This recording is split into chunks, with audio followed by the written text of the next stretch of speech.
Oh, baik, terima kasih Bu. Izin memulai Bapak dan Ibu para jamaah sekalian. Bismillahirrahmanirrahim. Assalamualaikum warahmatullahi wabarakatuh. Alhamdulillahi ala ihsani wa syukru lahu ala taufiqi wa amtinani. Asyhadu an la ilaha illallah wahdahu la syarika la ta'zima li sya'ni. Wa asyhadu anna Muhammadan abduhu wa rasuluhu ad-da'i ila ridwani. Sallallahu alaihi wa ala alihi wa ashabihi wa man tabi'ahum bi ihsanin ila yaumiddin. Subhanaka la ilma lana illa ma 'allamtana innaka antal alimul hakim. Rabbi syrah li sadri wa yassir li amri wahlul 'uqdatam min lisani yafqahu qawli.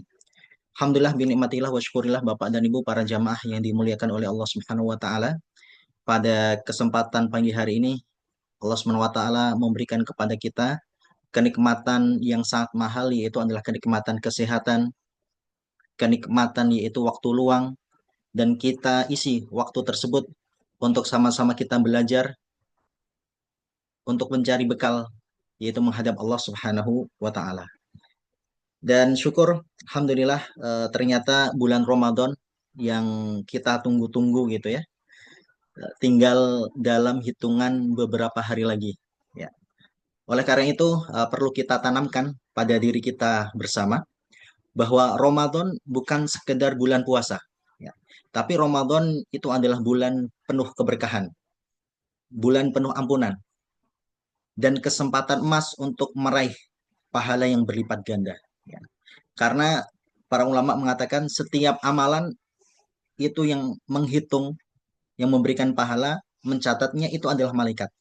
Tetapi di dalam suatu hadis Allah SWT mengatakan wasaumu li wa ana ajzibih.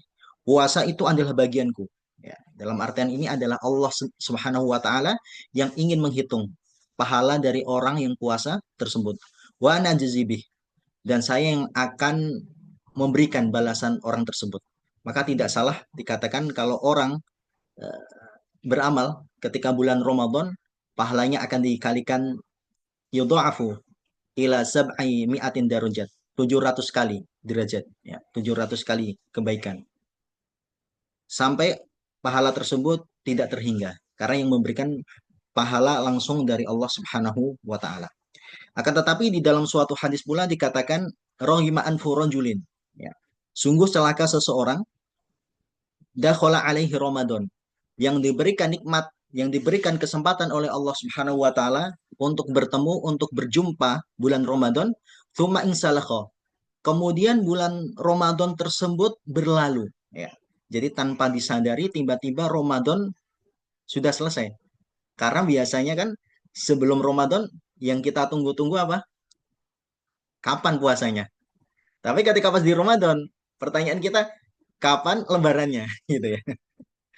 Sehingga ternyata subhanallah ya, bulan Ramadan tersebut sudah berlalu, kemudian dia tidak mendapatkan ampunan dari Allah Subhanahu wa taala, maka dikatakan rohima anfurujulin. Sungguh celaka orang yang diberikan kesempatan untuk bertemu bulan Ramadan, tetapi dia tidak bisa memaksimalkan bulan Ramadan tersebut, sehingga dosa-dosanya tidak diampuni oleh Allah Subhanahu wa taala. Oleh karena itu, ibu-ibu, bapak-bapak, dan para jamaah, mari kita mempersiapkan diri kita, memahami hukum-hukum berkaitan seputar puasa, menguatkan niat, dan memperbaiki amalan. Kemudian yang berikutnya adalah menyusun strategi agar Ramadan yang kita jalani ini penuh keberkahan dan maksimal. Ya. Bapak dan Ibu para jamaah yang dihormati oleh Allah Subhanahu wa taala, pada kesempatan pagi hari ini tadi sudah disampaikan oleh Bu Nurul sebagai moderator, kita akan membahas tema spesial. Nah, ya, karena biasanya kan agenda Tamasya Qur'ani ini kalau tidak salah sudah kajian ke-11 ya. Nah, saya ngehnya di passwordnya itu Bu ya. Kok kajiannya kok selalu berganti-ganti? Wah, ini kajian 11. Nah, Alhamdulillah ya. Kita sudah berlangsung kajian kita Tamasya Qur'ani. 1 bulan sekali ini sudah memasuki pertemuan yang ke-11. Nah, adapun kalau Juz Amma kemarin kita sudah sampai Quraisy ya, sudah sampai surah Quraisy. Nah, berarti Al-Fil ya next insya Allah, dan kita akan bersama-sama yaitu mempelajari tentang hukum-hukum. Nah, kalau para ulama ini menamakan sebagai tafsirul ayatul ahkam, penafsiran ayat-ayat hukum. Nah, dan yang kita ambil ini adalah karangan Profesor Dr. Muhammad Ali As-Sobuni, ya. Yang mana beliau ini adalah seorang ulama fakih gitu ya. Beliau pernah ke Indonesia, pernah ke Malaysia, ya. Beliau sudah wafat tahun 2021 dan hebatnya beliau ini diterima ya. Ya, lintas golongan. Jadi keilmuan beliau diakui oleh ya, lintas golongan. Dalam artian biasanya umat Islam itu kalau dia memilih salah satu pergerakan, cuma diambil ulama-ulama tersebut. Tapi hebatnya Syekh Ali As-Sobuni ini ya, lintas pergerakan, lintas ormas gitu ya, mengakui keilmuan beliau. Ini menunjukkan bahwa subhanallah ya, beliau diberikan oleh Allah Subhanahu wa taala kemuliaan. Bapak dan Ibu para jamaah Tamasya Qurani, ayat yang berkaitan tentang puasa di dalam Al-Qur'an itu terdapat pada surah Al-Baqarah ayat 183 sampai 187. Nah ini. Jadi rangkaian ayat nih ya. Ada sekitar berapa ini? 5 ya. Ada sekitar 5 ayat. Nah, kemudian yang ingin kita bahas pertama yaitu adalah at-tahlilu lafdi, kosakata. Nah, karena pada hakikatnya suatu permasalahan itu harus dijelaskan. Masalahnya itu apa terlebih dahulu. Ya. Baru nanti ditentukan itu adalah hukum-hukumnya. Oleh karena itu di dalam buku-buku tafsir ya. Dan ini mohon maaf belum sempat saya buatkan PPT gitu ya. Tapi kalau Word insya Allah ada. Nah, kalau Word ada, tapi belum sempurna. Nah, tapi kalau lebih Arabnya sekali-kali ya. Jadi kita uh, seperti kuliah gitu ya. Seperti kuliah langsung pakai bahasa Arab. Baik. Bapak dan Ibu yang dirahmati oleh Allah Subhanahu wa taala, Allah Subhanahu wa taala mengatakan di dalam surah Al-Baqarah ayat ke-183, A'udzubillahi minasyaitonirrajim. Bismillahirrahmanirrahim. Ya ayyuhalladzina amanu kutiba alaikumusyamu kama kutiba alal ladzina min qablikum. Nah, di sini Syekh Ali As-Sobuni menjelaskan, as-siyam itu artinya apa? Apakah siam itu sama dengan saum? Nah, ini. Kira-kira sama atau beda ini? Yang ibu-ibu, bapak-bapak ini para jamaah pahami. Saum dengan siam itu sama, apakah ada perbedaan? Nah, ya, ada perbedaan. Ya. Karena saum secara bahasa al-imsaku anisyai wa tarkulahu. Ketika seseorang menahan sesuatu dan meninggalkan sesuatu, maka itu disebut saum. Nah, maka itu disebut saum. Nah, seperti ungkapan dalam bahasa Arab, yuqalu somatil khawlu, somatil khaylu.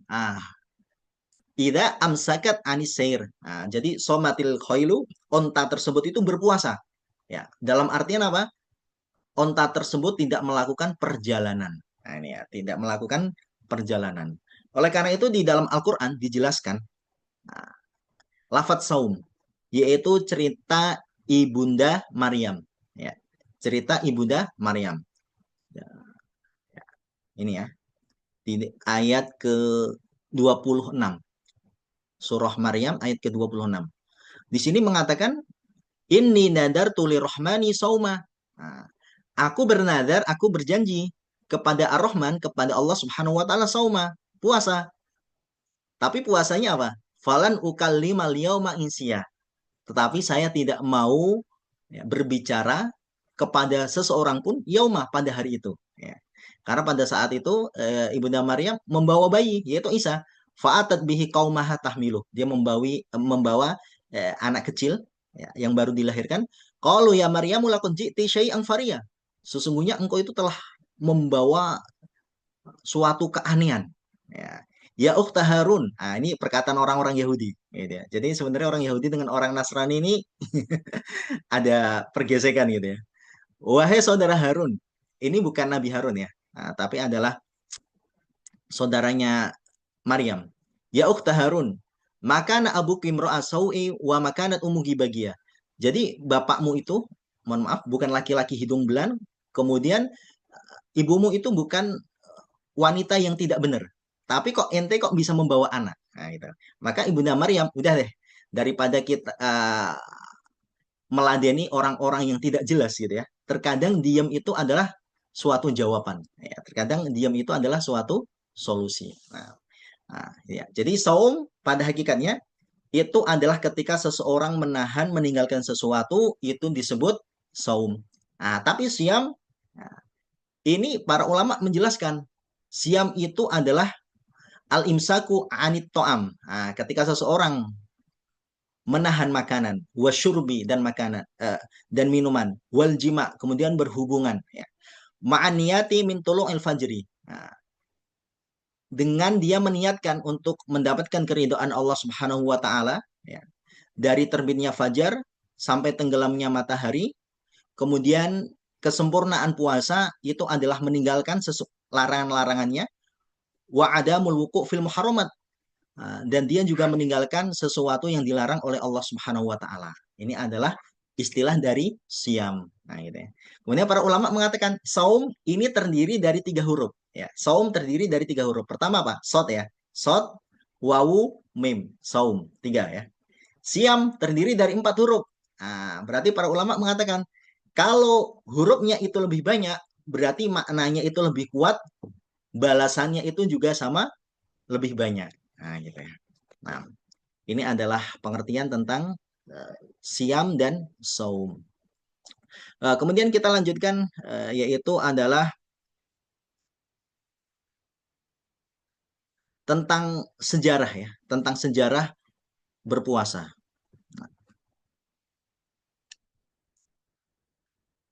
Karena Allah Subhanahu wa taala mewajibkan kaum muslimin puasa Ramadan itu pada tahun kedua Hijriah, ya, pada bulan Sya'ban.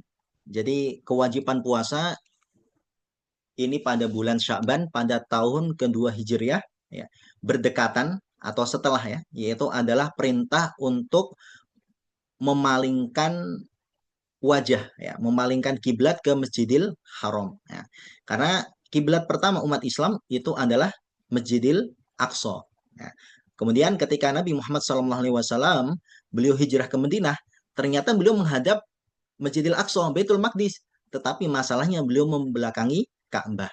Nah, akhirnya beliau ada sesuatu yang mengganjal gitu ya, ada sesuatu yang mengganjal, maka meminta kepada Allah Subhanahu wa taala dan akhirnya diberikan izin untuk memindahkan arah kiblat. Nah, ini. Kemudian puasa pada zaman dahulu, nah ini dijelaskan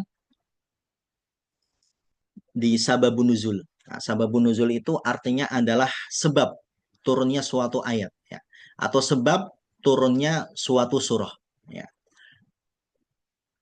Rawa Ibnu Jarir an Mu'ad ibni Jabal radhiyallahu anhu. Jadi Ibnu Jarir meriwayatkan dari Mu'ad bin Jabal radhiyallahu anhu, Inna Rasulullah sallallahu alaihi wasallam qadimal Madinah. Maka Rasulullah sallallahu alaihi wasallam ketika datang ke Madinah, beliau berpuasa Asyura. Nah, ada yang tahu nih, Asyura itu puasa apa? Puasa pada tanggal 10 Muharram. Nah, dan ini wajib hukumnya bagi Bani Israel. Nah, kenapa? Karena pada 10 Muharram itu terjadi peristiwa yang sangat besar. Nah, yaitu Allah SWT menyelamatkan Nabi Musa dari kejaran siapa? Fir'aun.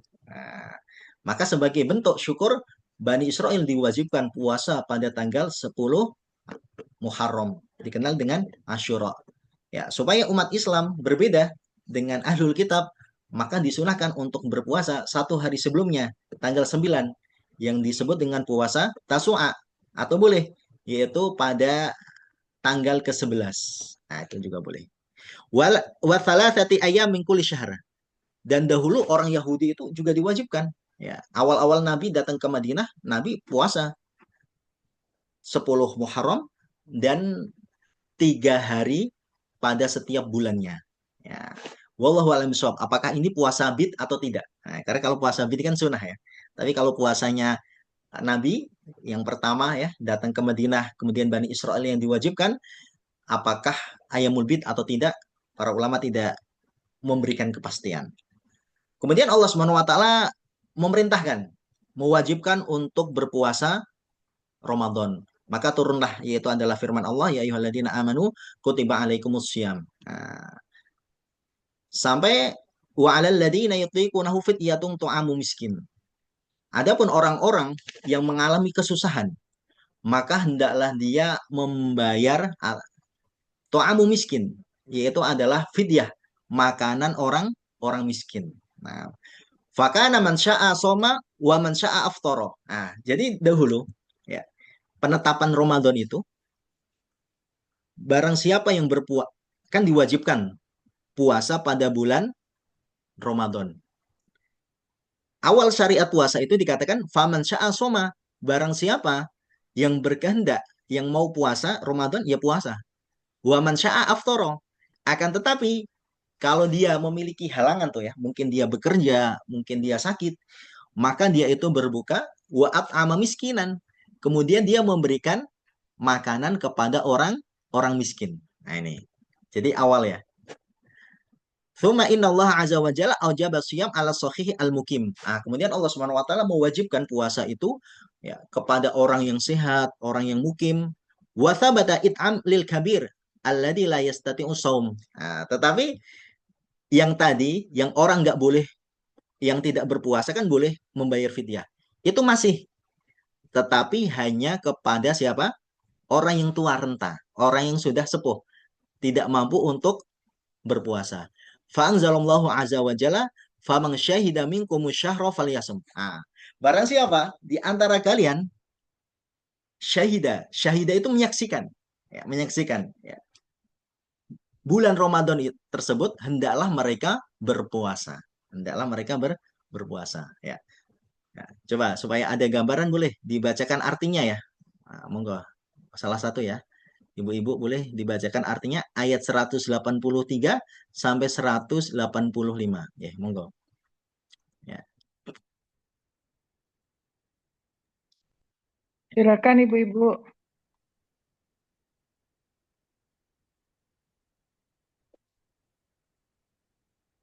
Atau Boleh? oh iya, silakan Ibu. Baik, makasih Bu Nurul. Wahai Al-Baqarah 183 ya Ustazah. Ya, Ustadz. iya Ibu. Baik. Wahai orang-orang yang beriman, diwajibkan atas kamu berpuasa sebagaimana diwajibkan atas orang sebelum kamu agar kamu bertakwa. Kemudian yang 184-nya, yaitu beberapa hari tertentu. Maka siapa yang di antara kamu sakit atau dalam perjalanan lalu tidak berpuasa, maka wajib mengganti sebanyak hari yang tidak dapat berpuasa itu. Pada hari-hari yang lain dan bagi orang-orang yang berat menjalankannya, wajib membayar fidyah, yaitu memberi makan seorang miskin. Namun, siapa yang dengan kerelaan hati mengerjakan kebajikan, maka itu lebih baik baginya dan puasamu itu lebih baik bagimu jika kamu mengetahui. Kemudian yang 185-nya, bulan Ramadan adalah bulan yang di dalamnya diturunkan Al-Quran sebagai petunjuk bagi manusia dan penjelasan-penjelasan mengenai petunjuk itu dan pembeda antara yang benar dan yang batil. Karena itu, siapa di antara kamu ada di bulan itu, maka berpuasalah. Dan siapa yang sakit atau dalam perjalanan dan dia tidak berpuasa, maka wajib menggantinya sebanyak hari yang ditinggalkannya itu pada hari-hari yang lain. Allah menghendaki kemudahan bagimu dan tidak menghendaki kesukaran bagimu. Hendaklah kamu mencukupkan bilangannya dan mengagungkan Allah atas petunjuknya yang diberikan kepadamu agar kamu bersyukur. Oke, baik. Barakallah, terima kasih Ibu ya. Jazakillah khair. Nah, jadi di ayat 185 kan dikatakan faman kana minkum maridun aw ala safaring fa'iddatu min ayamin ukhra. Nah, itu poinnya di situ. Jadi barang siapa di antara kalian yang sakit ya atau safar fa'iddatu min ayamin ukhra. Dikodok pada hari yang lainnya gitu ya. Dikodok pada hari yang lainnya. Nah, karena yang pertama 184 kan dikatakan wa 'alal ladzina yutiqunahu fidyatun tu'amu miskin. Nah, adapun orang-orang yang susah berat gitu ya. Tidak menjalani puasa. Pertama karena puasa ini wajib, wajib dilaksanakan. Oke. Tapi kalau nggak puasa gimana? Boleh membayar fidyah. Ini yang pertama. Tapi yang pemahaman yang kedua, wa 'alal ladzina yutiqunahu fidyatun ta'amu miskin ini hanya untuk orang-orang yang tua, orang-orang yang tidak mampu mengalami kepayahan untuk berpuasa, maka tetap membayar yaitu to'amu miskin. Karena tadi dikatakan famang tatawwa khairan fahuwa khairullah. Nah, itu. Jadi barang siapa yang mengatakan 184 ya, tatawwa, sholat tatawu itu apa? Sholat kebaikan, mengerjakan kebajikan. Ya. Khairul, khairullah, maka itu lebih baik bagilah bagi orang-orang miskin. Nah, karena orang miskin mendapatkan apa? Fidyah. Ya, mendapatkan itu adalah makanan. Wa ang tasumu khairul lakum. Kalau kita berpuasa, tentu itu adalah lebih baik bagi kita. In kuntum ta'lamun kalau kita mengetahui. Nah, itu dia. Kemudian yang berikutnya tentang sababun nuzul, ini diceritakan, nah, ini hampir sama ya. Wa 'alal ladzina yutiqunahu fidyatun ta'amu miskin kana man syaa minna soma wa man syaa ayuftira. Wa yaftadi fa'ala fi'lu dzalika hatta nazalat al-ayah allati ba'daha. Nah, ini juga sama ya. Jadi ini memperkuat. Ya ini hadis riwayat Bukhari dan Muslim. Nah, ini sahih. Kemudian yang ketiga yaitu Rasulullah SAW pernah didatangi Al-A'rab. Al-A'rab itu adalah orang Badui. Orang Badui tersebut berkata, "Ya Rasul, aqaribun rabbuna fanunajihi." Apakah Tuhan kita itu dekat? Ya. Rasulullah, Tuhan kita itu ada di mana? Ya, namanya orang Arabi kan orang yang tanda kutip jarang untuk belajar gitu ya. Orang Arab Badui itu. Ya. Dia bertanya, Tuhan kita itu ada di mana? Kalau deket kita mau membisiki Tuhan kita, gitu. Ambaidun fanudadihi. Atau kalau Tuhan kita ini jauh, kita akan panggil Tuhan kita. Nah, itu. Kita adalah orang Badui. Maka Allah Subhanahu wa taala mengatakan wa idza sa'alaka ibadi anni fa inni qarib. Nah, apabila hamba-hambaku itu bertanya tentang di mana aku, di mana Allah Subhanahu wa taala, maka saya itu dekat. Uji budak watadai idadaan. Saya akan menjawab ya seluruh permintaan hamba-hambaku idadaan kalau mereka mau meminta kepadaku. Nah, tetapi di dalam hadis dikatakan semua doa kita ada tiga, ya, ada tiga cara Allah Subhanahu Wa Taala mengabulkannya. Karena kan tadi dikatakan hambaku kalau minta kepadaku mesti akan aku jawab, akan aku ACC. Nah, tapi di dalam hadis dikatakan doa itu akan balik menjadi tiga. Pertama dikabulkan dalam waktu yang dekat, ya, dikabulkan dalam waktu yang dekat. Nah, misal kita minta ya Allah berikan rezeki ya supaya karirnya meningkat, ya, supaya diangkat sakit, mungkin bisa secepat mungkin. Atau yang kedua akan diakhirkan, ya, akan diakhirkan. Kayak Rasulullah SAW, beliau seorang nabi ya, seorang rasul, ya, meminta kiblat dipindahkan dari Masjidil Aqsa ke Masjidil Haram ternyata baru dijawab 17 bulan. Nah, itu nabi ya, rasul, apalagi kita gitu ya. Maka tentu kita lebih banyak untuk bersabar ya. Kemudian yang ketiga, doa kita itu akan menjadi tolak bala ya. Doa kita akan menjadi tolak tolak bala. Oke, baik. Kita lanjutkan 187 ya, 187. Ini menarik ya. Mungkin ini belum banyak diketahui itu ya.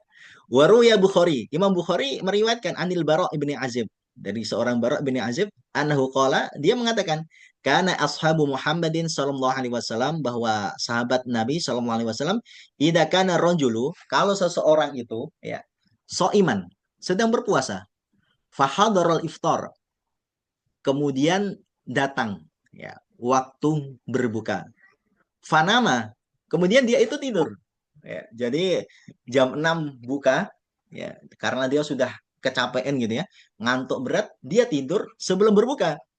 Lam yakulu lailatahu wala yaumahu hatta yumsi. Nah, maka sebagai hukumannya apa?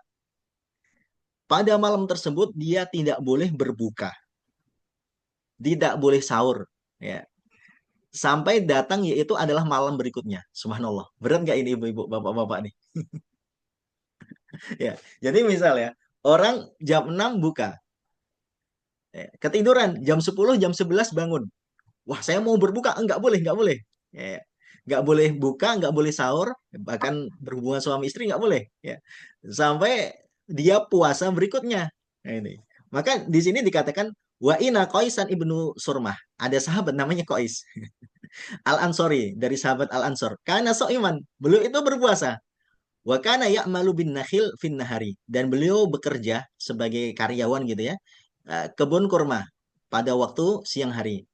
Nah, ketika datang waktu berbuka, dia bertanya kepada istrinya. Ya, dia bertanya kepada istrinya. Ain dakatoam, istriku, kamu memiliki makanan tidak? Qalat la. Ah, saya tidak memiliki. Oke, kalau kamu tidak memiliki, saya bekerja. Ya, saya pergi fa'adlubulaka, saya akan mencarikan makanan bagimu. Wa kana yaumuhu ya'malu, maka pada hari itu dia itu bekerja fa ghalabathu ainahu. Nah, kemudian matanya itu sudah tidak bisa menahan kantuk. Matanya sudah tidak bisa menahan kantuk. Faja'adhu imra'atuhu. Ah, kemudian wanitanya itu datang membangunkan. Wah, Mas, Mas, Papa, bangun. Falama ra'adhu qalat khaybak lak. Wah, waduh, celaka kamu Mas gitu ya. Celaka kamu Pak gitu ya. Celaka kamu suamiku. Kenapa? Kamu ketiduran ketika waktu berbuka. Nah, gitu. Ketika waktu berbuka. Falama intasofa an-naharu ghasya alaihi. Tatkala karena kemarin ya, kemarin dia itu tidak berbuka, tidak sahur, maka dia itu pingsan. Ya, jadi Kois ini Al-Ansori, sahabat dari Ansor, pingsan gitu ya, karena tidak berbuka, tidak makan. Maka cerita tersebut disampaikan kepada Nabi Shallallahu Alaihi Wasallam, maka turun ayat 187. Oke, mohon untuk dibacakan kembali ayat ke 180, maaf 187. Oke, ya, dibacakan artinya ayat 187. Baik, Ustaz. Dihalalkan bagimu bercampur dengan istrimu pada malam hari puasa. Mereka adalah pakaian bagimu, dan kamu adalah pakaian bagi mereka. Allah mengetahui bahwa kamu tidak dapat menahan dirimu sendiri, tetapi Dia menerima tobatmu dan memaafkanmu. Maka sekarang campurilah mereka, dan carilah apa yang telah ditetapkan Allah bagimu. Makan dan minumlah hingga jelas bagimu perbedaannya antara benang putih dan benang hitam, yaitu fajar. Kemudian sempurnakanlah puasa sampai dengan malam, namun jangan kamu campuri mereka ketika kamu beritikaf dalam masjid. Itulah ketentuan Allah, maka janganlah kamu mendekatinya. Demikianlah Allah menerangkan ayat-ayatnya kepada manusia agar mereka bertakwa. Oke, baik. Barakallah, terima kasih Ibu ya. Jadi pada ayat ini ya, Allah SWT mengatakan bahwa malam hari ketika seseorang diperbolehkan untuk berhubungan suami istri. Nah, karena nanti ini ada ceritanya. Orang-orang Nasrani ya, ketika mereka diwajibkan untuk berpuasa, ya,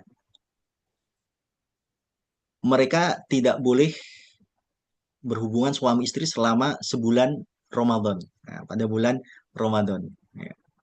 Kemudian orang Nasrani ini, mereka itu ketika Ramadan terjadi pada musim yang sangat panas, mengganti ya. Bulan Ramadan menjadi bulan yang sejuk. Tetapi mereka ditambah 20 hari. Jadi puasanya orang orang Yahudi, orang Nasrani itu berapa? 50 hari. Nah ini ya. Jadi di sini dikatakan ya, wa asyar al ayatul karimah ila anasom ibadatun qadimah. Jadi ayat 183, kama kutiba alal ladina min qablikum, sebagaimana diwajibkan ya orang-orang sebelum kalian, ya orang-orang sebelum kalian. Nah, ini maksudnya apa? Orang-orang Yahudi juga diwajibkan berpuasa. Puasanya adalah ketika Asyura dan 3 hari pada setiap bulan. Nah, orang-orang Nasrani dikatakan Walakina ahlal kitab, akan tetapi ahlul kitab ghayyaru wa baddalu fi hadhil faridah. Mereka mengganti merubah syariat puasa ini. Waqad kana yattafiqu fil hari asyadid awil bardi syadid. Jadi kalau bulan Ramadan, ya satu bulan penuh itu bertepatan dengan musim yang sangat panas atau musim yang sangat dingin sekali gitu ya. Wahawalu ila robi, maka mereka mengganti kepada bulan yang sejuk. Wazadu fi adadihi hatta ja'alu khamsina yauman. Nah, mereka menambah ya 50 hari. Karena sebagai kafaroh ya, sebagai hukuman. 30 plus 20 ini sebagai hukuman. Nah, jadi kita balik ya. Ayat-ayat ini tadi dikatakan bahwa ukhilat lakum lailatas siyami rafathu ila nisaikum. Jadi diperbolehkan. Kemudian Allah Subhanahu wa taala menyebutkan bahwa suami istri ini seperti pakaian. Ya. Kenapa disebut seperti pakaian? Karena yang akan saling melengkapi. Nah, karena sebenarnya Bapak dan Ibu ya, jamaah sekalian, pakaian itu pertama fungsinya adalah saling menutupi. Ya. Jadi kalau ada ya, aib istri, ada aib suami, sebisa mungkin jangan sampai keluar dari rumah. Karena nanti kalau keluar akan menjadi masalah gitu ya.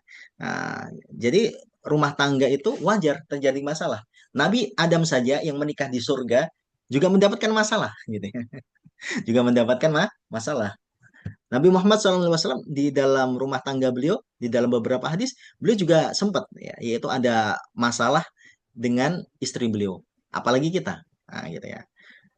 Kemudian yang kedua, maksudnya menutupi pakaian itu adalah menutupi aurat. Maka di sini bagi kita yang memiliki keluarga yang belum menutupi aurat, mari kita dakwai, mari kita kasih tahu. Karena di dalam suatu hadis dikatakan la yadkhul jannata dayus, tidak akan masuk surga orang yang dayus. Dayus itu apa Ustaz? Yang tahu anggota keluarganya melakukan kesalahan, melakukan dosa-dosa besar, tapi dia itu cuek. Ya, misal anggota keluarganya ada itu yang belum menutup aurat, kemudian dia itu diam-diam saja, nggak mau apa namanya, nggak mau memberikan nasihat karena takut dan seterusnya. Nah, itu maka dikatakan disindir oleh Rasulullah SAW sebagai orang yang dayus, nah, yaitu orang yang sukarela melihat anggota keluarganya melakukan dosa-dosa besar. Ya. Kemudian yang berikutnya makna pakaian itu adalah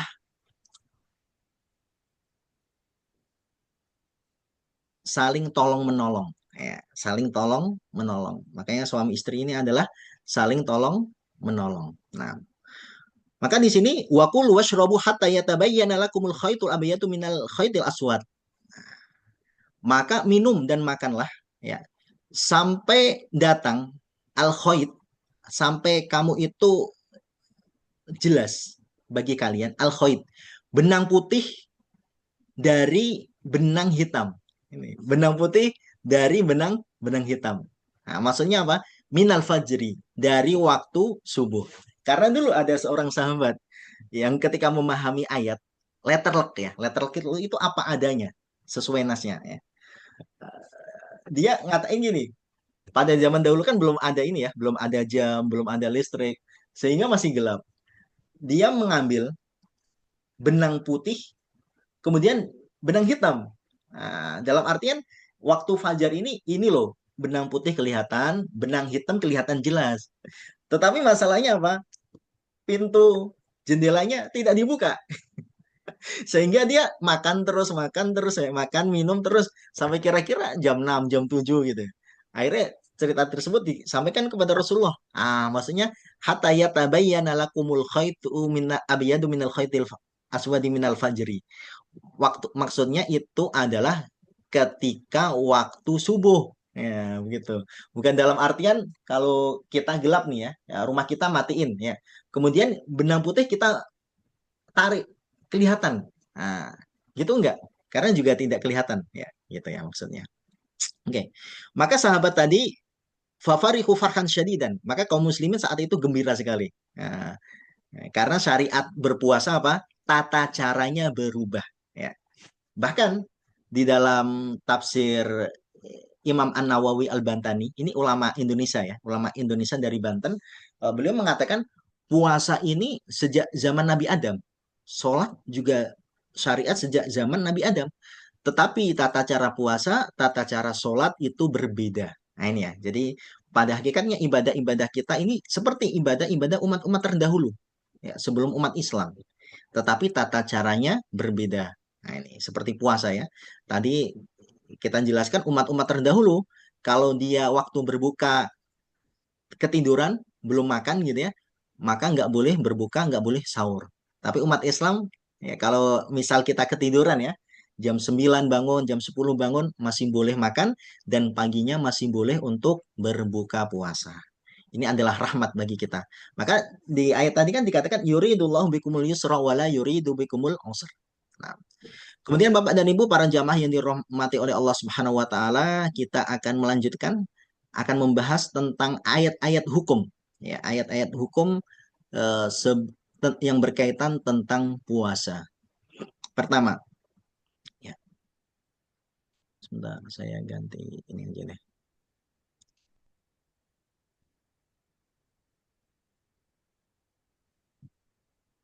Nah, saya ganti tulisan saya ini. Nah, ini sudah. Nah, ini.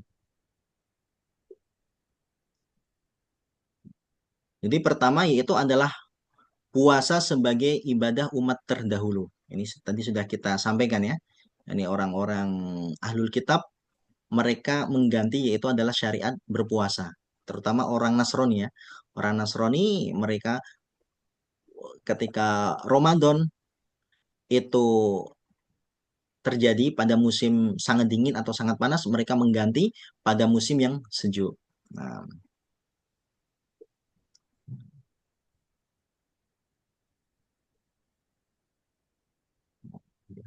oke, baik. Kita balik saja.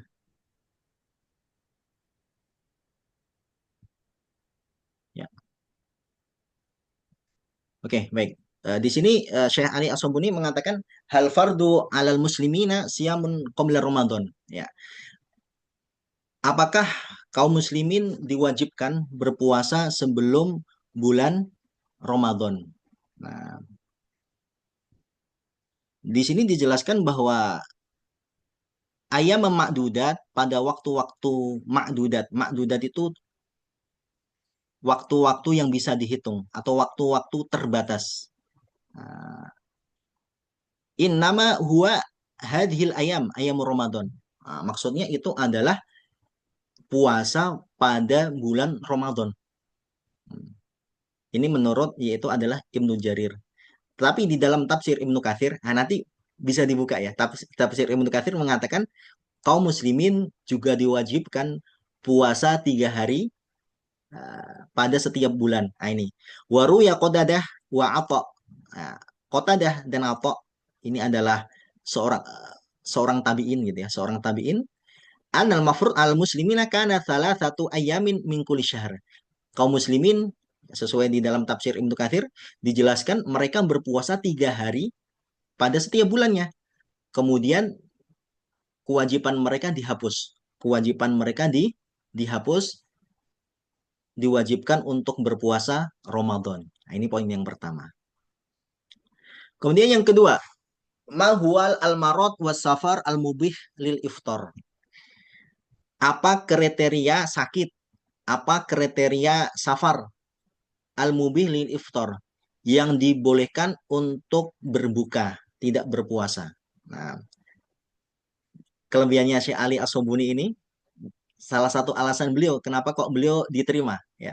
Berbagai itu adalah kalangan gitu ya, berbagai kalangan karena beliau ketika ada orang bertanya menjawab ya, bukan hanya yang beliau yakini kebenarannya, tapi apa beliau menjawab yaitu adalah pendapat para ulama gitu ya. Pendapat para ulama. Jadi pendapat para ulama semua ditampilkan beliau, kemudian kita disuruh milih. Nah, terkadang beliau memberikan alasan-alasan ya, dari setiap madhab, dari setiap para ulama, kenapa kok bisa berpendapat seperti ini, seperti itu. Ya. Pertama di sini ahlu dohir. Ahlu dohir, al-dohiri mengatakan, mutlakul marut was safar yubihul insanil iftar.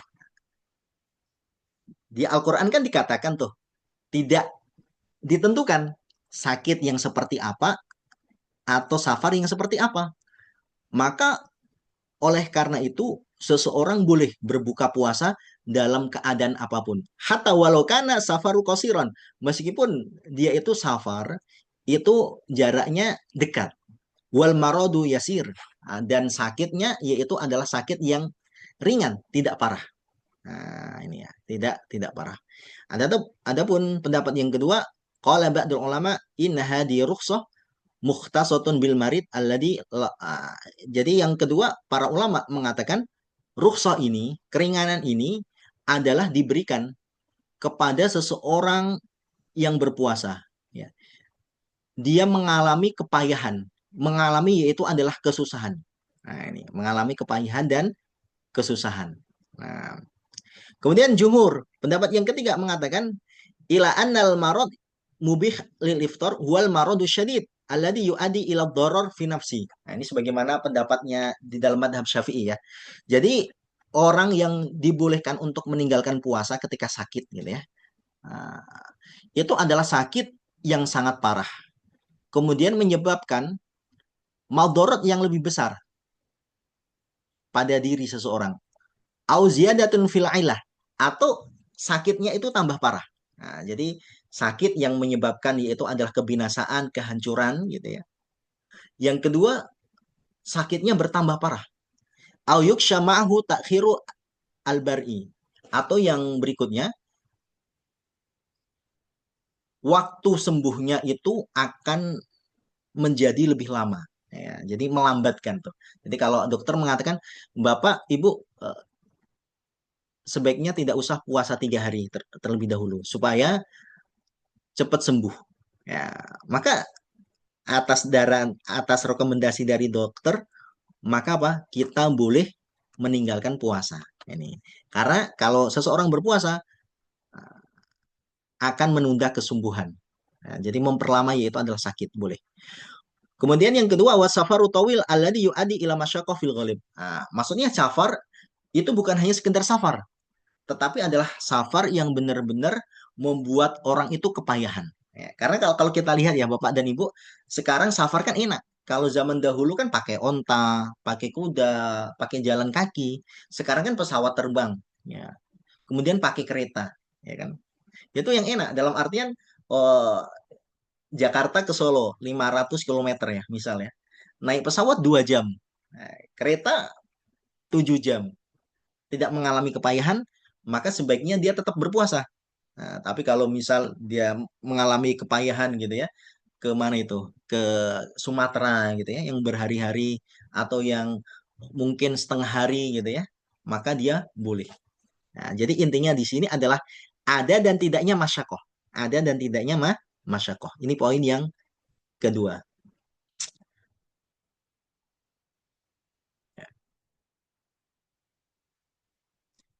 Kemudian hukum yang berkaitan tentang puasa di dalam tafsir ini adalah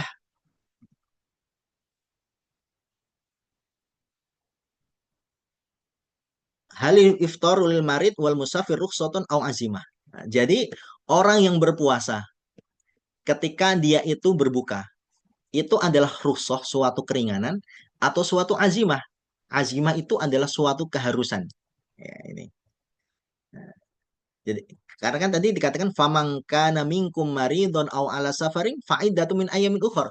Nah, seakan-akan Allah SWT mengatakan barang siapa dari kalian ya, yang baru safar atau baru sakit, udah deh diganti hari yang lain. Nah, seakan-akan kan Al-Quran menjelaskan ini adalah suatu keharusan.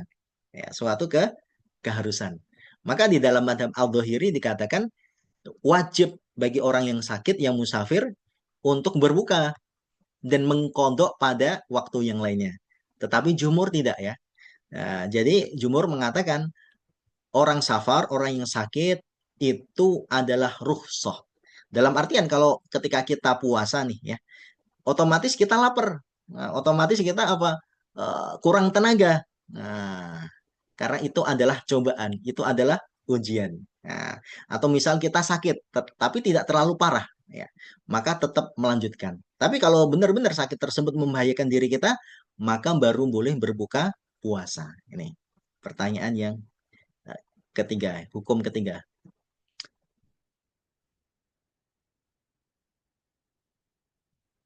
Kemudian yang berikutnya adalah, nah ini, ma hukmu al-hami wal murdi. Apa hukum bagi wanita hamil, ibu-ibu yang hamil, wal murdi, dan ibu-ibu yang menyusui. Nah, di sini dijelaskan ibu-ibu atau wanita yang hamil kemudian yang menyusui, apabila dia takut kepada dirinya dan kepada anaknya, kepada si bayi ini, ya, maka dia hendaknya berbuka puasa, tidak berpuasa. Karena hukumnya seperti hukum orang yang sakit. Nah, waqad su'ila al-Hasan al-Basri anil hamil wal murdi idza khafata ala anfusihima aw walidihima faqala ayu maradin asyaddu minal hamli tuftiru wa taqdi. Nah, jadi sahabat tabi'in Hasan al-Basri dikatakan, beliau ditanya, Syekh, Kiai, Ustadz, apa hukumnya bagi orang yang hamil, ya, bagi wanita yang hamil dan menyusui, kalau takut memberikan madarat, memberikan bahaya bagi dirinya atau kepada anaknya? Maka Hasan Al-Basri mengatakan, penyakit apa yang lebih sakit daripada hamil? Gitu, subhanallah. Maka oleh karena itu para ulama mengatakan, ya, kewajiban bagi seorang laki-laki, bagi seorang anak, ya, senantiasa berbakti kepada orang tuanya. Ya, senantiasa berbakti kepada orang tuanya. Bahkan ketika anak, ya, dipukul orang tuanya, di dalam syariat nggak boleh anak tersebut itu mencegah tangan dari orang tuanya ketika dia memukul. Ya, kalau dia dipukul udah terima gitu. Ya, tapi orang tua juga harus berpikir terlebih dahulu sebelum yaitu adalah memukul anaknya. Begitu pula dikatakan bahwa ketika orang tua memerintahkan kepada anaknya, gitu, kepada anaknya, dan dia meninggalkan sesuatu yang sunnah. Nah, misal dia mau sholat sunnah, mau puasa Senin Kamis tuh, orang tuanya mengatakan, apa, nak, temani ibu, temani ayah, ke sini, kamu nggak usah puasa. Maka wajib, ya, menuruti, yaitu adalah perintah orang tua. Bahkan ada beberapa salaf tabi'in, ya, pernah ditanya ketika seseorang tawaf, seseorang sa'i menggendong bapak atau ibunya, orang tuanya, memuterin Ka'bah, tawaf 7 kali, kemudian sa'i dari sofa ke Mina, kemudian ditanya, apakah ini sudah cukup saya membalas jasa orang tua? Kemudian ulama tersebut mengatakan tidak, ya. Bahkan ketika seorang ibu, ya, seorang ibu yang ngeden, yang istilahnya berusaha mengeluarkan anaknya, itu belum cukup. Nah, itu ya. Nah, ini adalah kewajiban berbakti kepada orang tua. Maka Hasan Al-Basri mengatakan, ayu marodin asyadu minal hamli. Penyakit apa yang lebih sakit daripada hamil? Ini tentu ibu-ibu, ya, para akhwat yang lebih tahu. Maka tuftiru wa taqdi. Dia berbuka kemudian langsung mengkodoknya. Ya, berbuka langsung mengkodoknya. Wahada bi ittifaqil fuqaha. Para fuqaha ahlu fikih bersepakat hal ini. Walakinnahum ikhtalafu. Akan tetapi mereka berbeda pendapat. Hal yajibu alaihima al-qadha' ma'al fidyah atau yajibul qadha' faqat. Nah, ini. Jadi perbedaannya apa? Apakah ketika seorang wanita tadi tidak berpuasa wajib membayar fidyah atau cukup qadha' saja? Ini permasalahannya. Abu Hanifah mengatakan wajib bagi dia qadha' saja. Qadha' saja. Akan tetapi dalam madhab Syafi'i, wadhab Syafi'i wa Ahmad, Imam Syafi'i dan Imam Ahmad mengatakan anna alaihima qadha' mal fidyah. Jadi orang wanita hamil menyusui juga wajib mengeluarkan fidyah. Alasan Imam Syafi'i adalah anal hamil wal murdi dakhilatani fi mantukil ayah al-karimah wa 'alal ladina yutiqunahu fidyah. Nah, itu. Jadi Imam Syafi'i, Imam Ahmad mengatakan orang-orang yang berat mengalami kepayahan ketika puasa, maka dia fidyah. Li'annaha tashmulu syekh al-kabir. Nah, ya, meskipun ini juga orang tua yang renta juga masuk ke dalam ayat ini. Perempuan yang hamil, ibu yang hamil, kemudian menyusui, maka dia juga masuk ke dalam ayat ini. Ya.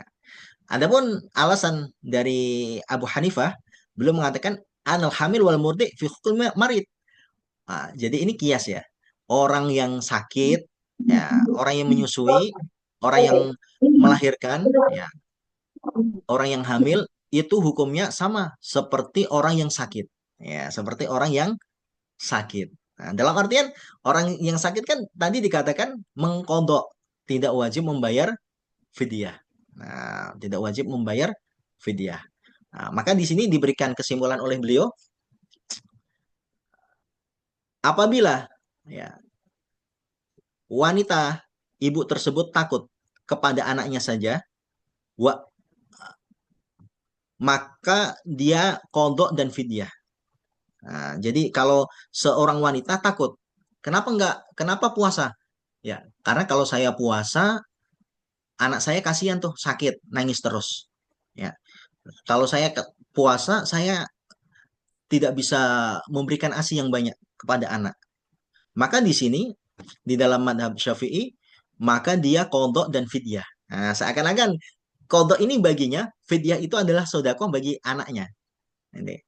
Kemudian kalau dia takut tuh, ya, kepada anaknya saja, ya, atau takut kepada dirinya saja sendiri, ya, maka bagi dia adalah kodok, tidak wajib membayar fidyah. Ini. Jadi di dalam madhab Syafi'i memberikan keringanan, ya. Jadi kalau dia takut memberikan mandorot kepada si ibu dan si anak, maka kodok dan fidyah. Nah, tapi kalau takut kepada salah satu saja, maka dia cukup yaitu adalah mengkodok tanpa harus membayar fidyah. Nah, kemudian berikutnya, bima yuthbitu syahrul Ramadan. Bagaimana cara yathbutu syahrul Ramadan? Menetapkan bulan Ramadan. Nah, menetapkan bulan Ramadan. Nah, di sini dijelaskan yathbutu syahrul Ramadan bi ru'yatil hilal. Ya, menentukan bulan Ramadan itu adalah dengan melihat hilal. Kalau ada orang, ya satu orang saja yang melihat hilal, maka apa? Sudah wajib untuk berpuasa. Sudah wajib untuk berpuasa. Nah, kemudian saya Ali Asobuni ini mengatakan, "Famang syahida minkum syahra." Barang siapa yang melihat di antara kalian hilal, maka hendaklah berpuasa. Tapi kata beliau, ini bukan hanya melihat saja, tapi mendengar, hadir, menyaksikan, mengetahui. Nah, jadi kalau dia mengetahui, di daerah sana sudah ada yang melihat hilal, maka apa? Wajib bagi orang yang meyakini hal tersebut untuk berpuasa. Karena nanti perbedaannya Bapak dan Ibu para jamaah, ya, hilal itu kalau kan sepakat kalau ada orang yang sudah melihat. Tapi pertanyaan berikutnya, apakah hilal setiap negara itu berbeda atau hilal seluruh dunia itu sama? Gitu ya. Pertanyaannya seperti itu. Kalau Syekh Ali Asobuni mengatakan sama, ya. Jadi kalau misal di Mekah sudah melihat, Indonesia harus berpuasa. Nah, itu adalah pendapat pendapat beliau. Jadi yaitu adalah global, ru'yatul ijmali.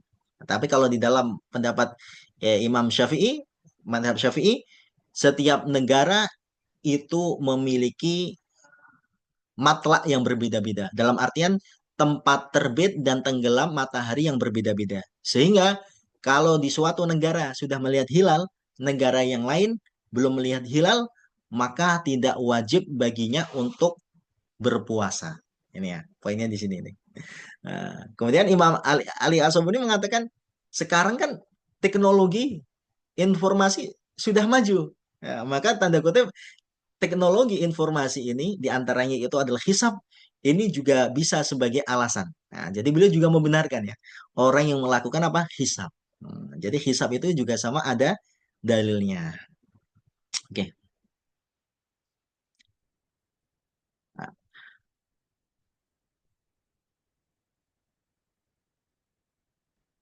kemudian berikutnya adalah hal janabah tunafi as-saum. Nah, ini permasalahan, ya. Apakah ketika seseorang junub dia tidak boleh berpuasa? Ya, ketika seseorang junub apa dia tidak boleh berpuasa. Nah, para ulama menjelaskan boleh ini. Wa fi sahihaini di dalam hadis Bukhari dan Muslim an Aisyah dari Ibunda Aisyah radhiyallahu anhu, beliau berkata, Ana Nabiya sallallahu alaihi wasallam, bahwa Rasulullah sallallahu alaihi wasallam kana yusbihu junuban. Beliau ketika waktu subuh itu pagi hari, beliau itu dalam kondisi junub, wa huwa shaim. Kemudian beliau itu berpuasa, tsumma yaktasil. Kemudian beliau itu mandi. Nah, itu ya. Nah, jadi boleh orang apa mandi junub setelah sahur boleh. Mandi junub setelah waktu subuh, adzan subuh boleh. Fal fal janabah la ta'thirun laha ala saum. Karena orang junub itu tidak mempengaruhi puasa seseorang. Wa yajibu al-ikhtisal min ajli sholat. Jadi diwajibkan mandi junub itu adalah ketika seseorang mau sholat saja. Jadi puasa itu tidak ada hubungan. Puasa dalam kondisi junub maupun tidak junub, kalau dia sahur mendapatkan pahala dan merupakan kesunahan. Kemudian hukum yang berikutnya. Hal yajibu qadha shaumun nafli ida afsadahu. Ini menarik ini. Apakah seseorang ya wajib mengkodok, mengganti puasa sunnah ketika seseorang membatalkannya, gitu ya. Kalau puasa Ramadan kan sepakat wajib diganti. Tapi kalau puasa sunnah ini gimana ini Bapak dan Ibu? Misal orang dibatalkan. Nah, di sini ada beberapa pendapat ya. Ada tiga. Nah, Hanafiyah mengatakan yajibul qadha, wajib yaitu adalah mengganti li'annahu bisyuru' yalzamuhu itmam. Nah, ini jadi madhab Abu Hanifah mengatakan ya karena dia sudah niat. Kalau orangnya sudah niat ya wajib menyempurnakan. Ini pendapat pertama. Nah, kemudian pendapat yang kedua, Syafi'iyah wal Hanabilah la yajibu alaihil qadha li'anna al mutatawwi amiru nafsihi. Nah, yang kedua, pendapat Imam Syafi'i dan Imam Ahmad tidak wajib mengganti, mengkodok. Ya, misal kita puasa Senin Kamis, diajak teman makan, ya, atau ada tamu kan, tamu terkadang nggak mau makan, kecuali kalau apa tuan rumahnya makan. Nah, maka di sini boleh, ya, dan tidak perlu mengganti, karena puasa itu adalah hukumnya sunnah, yang memerintahkan itu dirinya sendiri. Ya, jadi kalau kita puasa sunnah ya, Bapak dan Ibu, yang memerintahkan itu diri kita sendiri, bukan dari perintah Allah Subhanahu wa Ta'ala. Maka yang namanya puasa, yang namanya sholat, ini tidak ada pemutihan. Tidak ada pemutihan. Karena mungkin sebagian orang mengatakan eh, Ramadan kemarin masih bolong, masih mempunyai utang. Sudah datang Ramadan. Berarti hangus Ustadz, ada pemutihan? Enggak. Seperti pajak aja ada pemutihan. Enggak. Tetap dihitung. Ya, tetap dihitung. Oleh karena itu, pernah saya ngajar gitu ya, di Telkom, ada ibu-ibu cerita, Ustadz, berarti puasa saya hutangnya 100. Loh, kenapa 100, Ibu? Karena anak saya 4.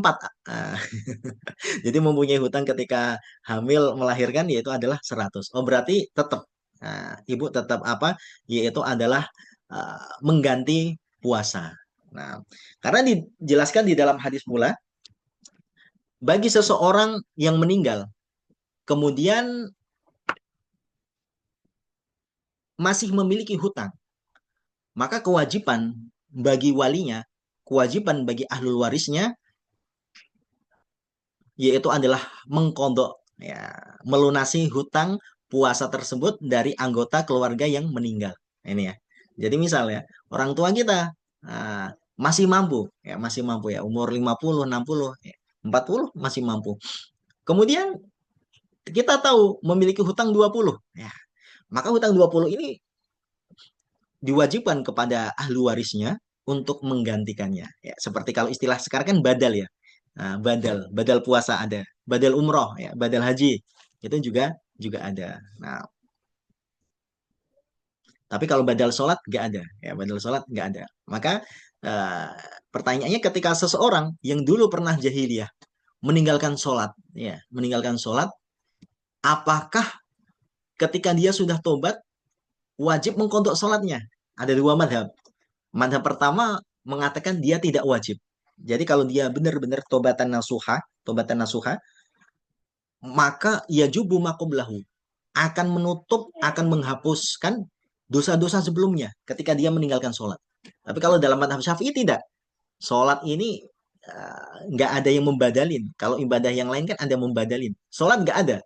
Dalam artian dia sholat ya menyaur utangnya ya, sesuai yang ia ingat. Nah, itu ya. Jadi kalau ia ingatnya, oh saya nggak sholat setahun, ya udah berarti dia sholat setahun.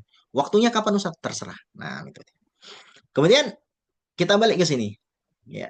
Jadi tadi pendapat kedua Syafi'iyah sama Hanabilah tidak wajib mengkodok. Nah, kemudian Malikiyah annahu in abtalahu fa'alaihi al-qada wa in kana tar'a alaihi ma yufsidhu fala qada alaihi. Jadi kalau dia sendiri yang membatalkannya, maka wajib mengkodok. Tapi kalau puasanya itu rusak karena hal yang lain, maka dia tidak wajib mengkodok. Nah, kalau dalilnya Hanafiyah, summa atimus siyama ila lail. Nah, sempurnakanlah puasa itu sampai waktu yaitu malam hari, waktu maghrib. Wala tubtilu a'malakum. Janganlah kalian itu membatalkan amalan-amalan kalian. Maka dari sini kan nanti turun ya. Turun yaitu adalah perkara fikih. Orang sholat tuh sudah komat. Madhabnya Hanafiyah nggak boleh dibatalin. Ya. Kalau madhabnya Syafi'i boleh dibatalin.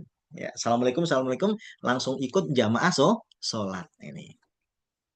Kemudian kalau Imam Syafi'i ma'alal muhsini ini min sabil. Nah, jadi orang yang baik itu tidak mendapatkan dosa. Dalam artian kalau orang puasa nih, orang puasa mampunya setengah hari, yaitu sudah dihitung kebaikan. Nah, dia tidak mendapatkan dosa. Nah, gitu. Nah, kemudian asoim mutatawi amiru nafsihi. Insya asoma wa insya aftar. Jadi orang berpuasa pada hakikatnya itu perintah dirinya sendiri. Nah, barang siapa berkehendak maka berpuasa, barang siapa berkehendak maka berbuka. Nah,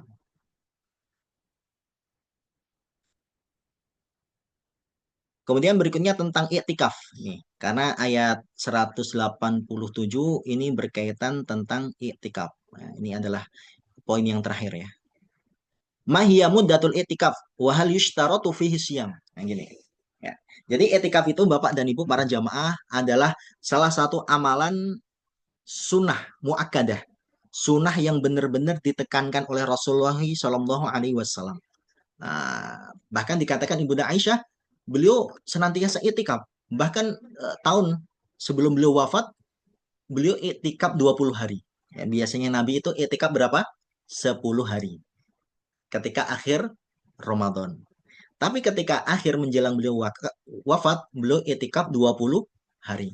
Nah, salah satu fungsi itikaf adalah mendekatkan diri kita kepada Allah Subhanahu wa taala lebih fokus ketika kita beribadah. Kemudian untuk mendapatkan apa? Malam Lailatul Qadar. Nah, karena dikatakan Lailatul Qadari khairum min alfi syahr. Lebih baik daripada 1000 bulan. Nah, pertanyaannya, mahiyya muddatul i'tikaf? Berapa lama durasi orang mau itikaf? Karena persoalannya gini, kita mau itikaf sih mau itikaf, tapi permasalahannya kita masih dinas, masih kerja. Itu gimana? Nah, wahal yushtaratu fihi siyam. Apakah itikaf itu yushtaratu disyariatkan berpuasa? Nah, dalam artian itikaf malam nggak boleh kalau orang nggak berpuasa. Nah, maka di sini dijelaskan. Ya. Madhab Hanafiyah mengatakan aqallu yaumun walailah. Jadi orang iktikaf itu adalah ketika dia masuk siang hari sampai malam hari, kemudian subuh dia keluar. Nah, ini pendapat yang pertama. Aqallu asyrata ayam. Nah, Imam Ahmad, Imam Malik mengatakan ya, iktikaf itu ya 10 hari seperti iktikafnya Nabi. Kalau orang iktikaf nggak sempurna, nggak 10 hari, maka ya nggak iktikaf. Nah, gitu ya. Kemudian yang ketiga, aqalluhu lahdoh. Orang iktikaf itu minimalnya itu sebentar. Wala hadda, nggak ada, yaitu adalah batasan. Li aktsarihi wa huwa madhab Syafi'i. Itu adalah madhabnya Imam Asy-Syafi'i. Nah, kemudian apakah iktikaf harus dengan berpuasa? Karena ayat iktikaf ini masuk kepada rangkaian ayat berpuasa. Nah, maka di sini dijelaskan al-i'tikafu bi ghairi shaum. I'tikaf itu sebenarnya boleh sah tanpa harus berpuasa. Nah, adapun kalau yang lain mengatakan la i'tikaf illa bisyam. Nggak boleh i'tikaf kecuali bagi orang yang berpuasa. Oleh karena itu di dalam madhab Syafi'i ya, di dalam masjid-masjid itu kita Ya, lihat, nawaitul i'tikafa lillahi ta'ala. Jadi madhab Syafi'i, orang ketika masuk masjid ya, dia sholat kemudian membaca Al-Quran, berzikir, maka kalau dia meniatkan i'tikaf maka sudah dihitung yaitu adalah i'tikaf. Nah, dan saya para guru-guru kami lebih cenderung kepada pendapatnya madhab Syafi'i. Ya, yaitu i'tikaf tidak ada batas minimal. Jadi kalau orang masuk masjid seperti kita sendiri ya, kita nanti duhur ke masjid, kemudian kita meniatkan untuk i'tikaf, maka sudah dicatat pahala i'tikaf. Adapun kalau i'tikaf yang paling sempurna tentu itu adalah di bulan Ramadan. Demikian Bapak dan Ibu para jamaah, apa yang kita bisa bahas pada pagi hari ini dari kitab tafsir karya Syekh Muhammad Ali As-Sobuni tentang ayat-ayat yang berkaitan hukum Ramadan ya. Waktu dan tempat saya kembalikan kepada Ibu Nurul. Barangkali Bapak dan Ibu para jamaah ada pertanyaan, dipersilahkan.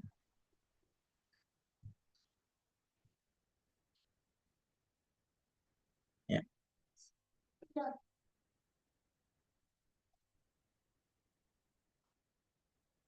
baik. Atau langsung ya, boleh bertanya. Boleh bertanya di tema yang kita sampaikan tadi seputar penafsiran ayat-ayat berpuasa atau di masalah yang lainnya. Ya, monggo langsung saja. Izin Ustadz. Ya, silakan Ibu.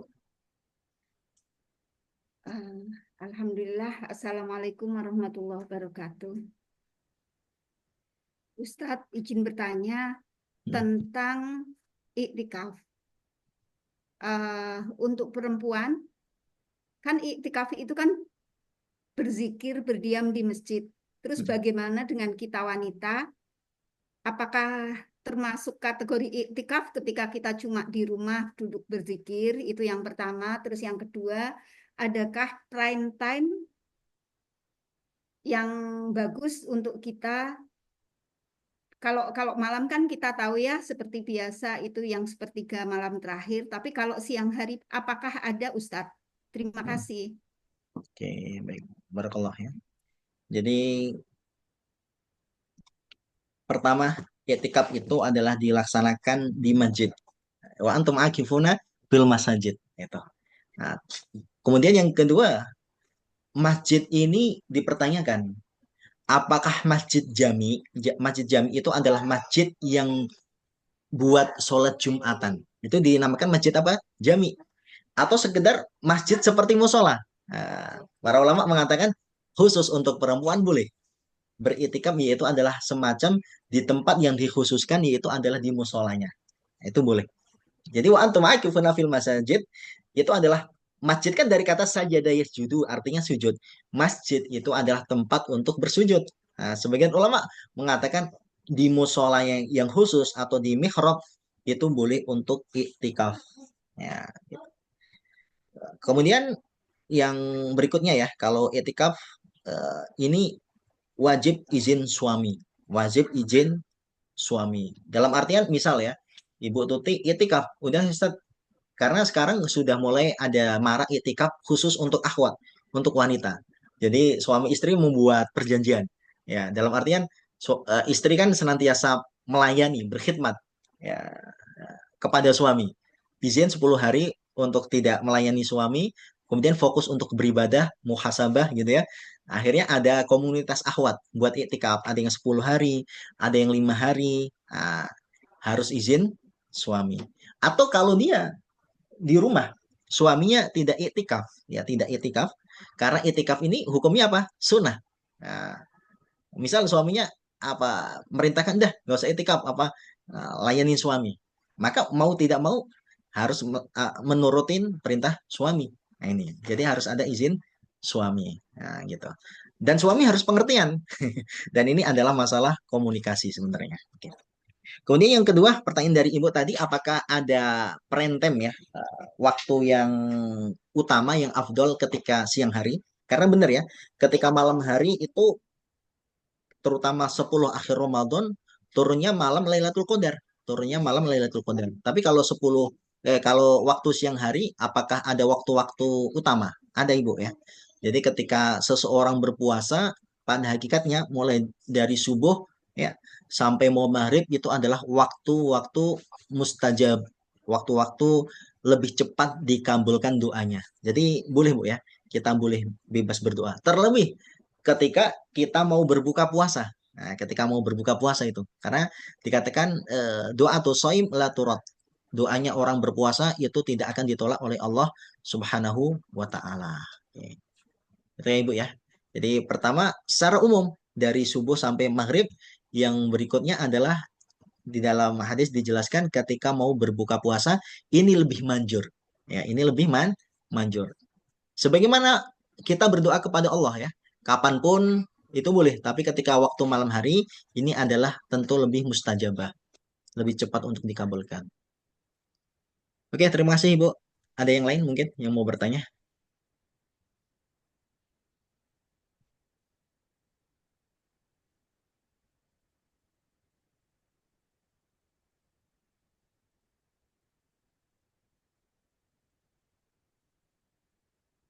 Silakan ibu-ibu. Oke, oke, oke. Iya, saya ya. Monggo, Bu Etna. Assalamualaikum. Waalaikumsalam. Warahmatullahi wabarakatuh. Ustadz mau tanya gini, mengenai apa bayar puasa ya. Jadi yang berhubungan dengan melahirkan gitu ya. Nah, melahirkan tuh kan kira-kira sebulan gitu ya. Jadi hitungannya apa namanya? Bayarnya kan apa hutangnya ya, hutang puasa. Nah, udah gitu udah dibayarkan ini fidyah gitu ya. Nah, udah dibayarkan fidyah tapi tetap kan puasanya harus tetap dibayar ya Ustadz ya. Nah, Ya. nah, udah gitu tapi terus ya mungkin satu dan lain hal udah mau ketemu Ramadan lagi itu belum terbayar semua. Nah, gimana ya Ustadz ya? Eh, saya malah gini ya, saya tuh kan ada dua kali 2 bulan lah. Ketika apa namanya, ketika hamil ya. Nah, terus ketika melahirkan. Nah, kebetulan itu di bulan yang puasa gitu ya. Nah, setelah saya apa namanya, saya puasa itu saya belum tahu itu harus dibayarkan. Fidyah sudah. Jadi ilmu untuk ini harus bayar. Nah itu nggak tahu. Baru-baru tuh itu tuh harus dibayar. Oh gitu. Tuh kan berarti kan yang tahun lalu sama tahun itu. Nah akhirnya dibayar-bayar inilah apa namanya. Ya udah karena saya baru tahu ya. Saya bayar-bayar lah apa nyicil lah istilahnya ya. Nah udah gitu. Nah itu gimana ya Ustadz ya Ya. hukumnya. Oke, baik. Ya. Nuhun. Ya. Oke, terima kasih Bu ya. Adapun Ya. eh, hukum bagi wanita ya, wanita hamil menyusui itu di dalam kitab yang lain dijelaskan ada tiga. Pertama adalah yang seperti kita bahas tadi kan ada dua ya, mengkodok saja. Ini yang pertama, mengkodok plus membayar fidyah, membayar fidyah. Nah, yang ketiga adalah hanya membayar fidyah. Ya, ini karena ada sebagian para ulama ya, menyatakan udah bayar fidyah saja seperti itu. Nah, kemudian kalau kita melihat masing-masing ulama memiliki dalil kalau diantaranya yang membayar fidyah ya, itu dikatakan kalau jarak melahirkan kemudian jarak hamil itu senantiasa berdekatan. Jadi mohon maaf ya, siklusnya terkadang wanita gitu ya, hamil kemudian melahirkan menyusui tahun berikutnya terus terus berulang seperti itu. Ya. Kemudian hutangnya menjadi banyak. Maka ada menyatakan ulama pertama cukup membayar fidyah kalau terus-menerus. Nah, yang kedua kayak tadi kita jelaskan orang yang hamil, wanita yang hamil atau menyusui ini seperti orang yang sakit. Dalam artian sakit itu kan ada waktu-waktu tertentu, ada halangan, maka mengkodok. Tapi kalau madhab Syafi'i karena dia hamil dan menyusui itu kan ada dua nyawa, ya kan? Ada dua nyawa, nyawa si ibu dan si anak. Maka salah satunya membayar fidyah. Nah itu dia. Adapun dijelaskan para ulama sebenarnya Ramadan itu nih misal nih, ini kan Ramadan tahun lalu ya, Ramadan tahun lalu kita masih memiliki hutang dan ternyata kita mampu untuk membayarnya. Nah, karena pertanyaan pertama gini, orang yang memiliki hutang puasa, apakah wajib mengkodok, membayar, mengganti puasa tersebut itu secepat mungkin, atau boleh waktunya sampai panjang, masuk Ramadan berikutnya? Nah, gitu ya. Dulu itu menjadi tugas skripsi saya ketika pas di Libya gitu. Alhamdulillah saya termasuk yang mengatakan apa? Boleh seseorang ya mengkodok Ramadan sampai datang sebelum Ramadan berikutnya. Kenapa? Karena Ibunda Aisyah, istri Nabi, baru bisa mengkodok puasa ketika waktu Sya'ban, ketika Nabi SAW memperbanyak puasa Sya'ban. Nah, logikanya, Nabi kan yang paling tahu tentang syariat. Kalau Ibunda Aisyah itu adalah perbuatan beliau itu salah, maka otomatis Nabi yang paling pertama menegur beliau dan mengatakan, istriku, kamu harus membayar puasa itu secepat mungkin. Nah itu ya. Jadi boleh sampai waktu mau masuk Ramadan. Pertanyaan berikutnya, kalau dia eh, tidak mampu karena halangan gitu ya, atau karena lupa, dilihat kalau alasannya itu syar'i, misal apa tadi hamil, melahirkan, menyusui, kemudian sakit dan seterusnya, maka dia tidak mendapatkan kafarat.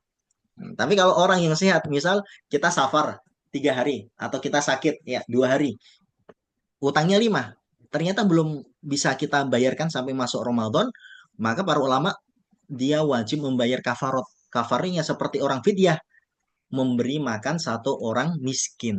Nah, itu ya, memberi satu makan orang miskin. Karena fidyah dengan kafarat ini berbeda. Kafarat itu hukuman.